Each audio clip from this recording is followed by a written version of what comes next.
বলছিলাম স্ট্রোক নিয়ে। এবার অল ইটালিয়া স্বাস্থ্য সংবাদ।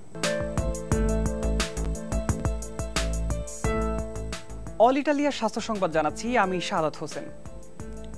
প্রাথমিক অবস্থায় ধরা পড়লে প্রায় 50% ক্যান্সার নিরাময় সম্ভব বলে মত দিয়েছেন বিশেষজ্ঞরা।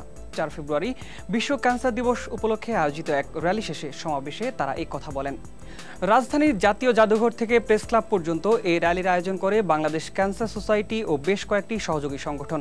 জনগণকে ক্যান্সার সম্পর্কে সচেতন করতেই তারা এই কর্মসূচি পালন করেন বলে আয়োজকরা জানান। বর্তমানে দেশে প্রায় 12 লাখ মানুষ ক্যান্সার আক্রান্ত, যা প্রতি বছর 2 থেকে 3 লাখ হারে বাড়ছে। আতঙ্কিত না হয়ে ধূমপান সহ তামাক বর্জন, খাদ্যাভ্যাস নিয়ন্ত্রণ করার পরামর্শ দেন চিকিৎসকরা। সুস্বাস্থ্যের অধিকারী হতে আমাদের চেষ্টার অন্ত নেই, আর বিশেষজ্ঞদের মতে হাঁটা সুস্বাস্থ্যের জন্য বিশেষ প্রয়োজনীয়। তাই স্বাস্থ্য সচেতনতা বাড়ানোর লক্ষ্যে 40 কিলোমিটার পথ পায়ে হেঁটে অতিক্রম করল সামাজিক সংগঠন ভোরের হাসি।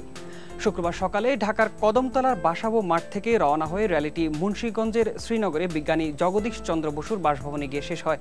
র্যালি শেষে উদ্যোক্তারা মুন্সিগঞ্জের সাধারণ মানুষের হাঁটার জন্য উৎসাহিত করেন।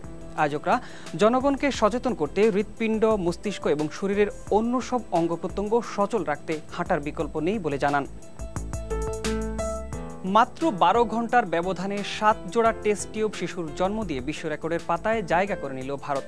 বৃহস্পতিবার উত্তরপ্রদেশের বুলন্দশহর শহরের তেভাতিয়াস হাসপাতালে এই শিশুদের জন্ম হয়। চিকিৎসকরা সকাল 6টা থেকে সন্ধ্যা 6টা পর্যন্ত টানা অপারেশন চালিয়ে 14টি শিশুকে সুস্থ অবস্থায় 7 মায়ের গর্ভ থেকে বের করে আনতে সক্ষম হন। বুলন্দশহরের মতো একটি ছোট্ট শহরে এ ধরনের সাফল্য গুরুত্বপূর্ণ অর্জন বলে জানিয়েছেন কর্মরত এক চিকিৎসক। গর্ভধারণে অক্ষম বাবা মায়ের শুক্রাণু ও ডিম্বাণুকে কৃত্রিমভাবে টেস্ট টিউবে নিষিক্ত করা হয়। এরপর তা স্থানান্তর করা হয় মায়ের গর্ভে। এই ছিল আজকে স্বাস্থ্য সংবাদে।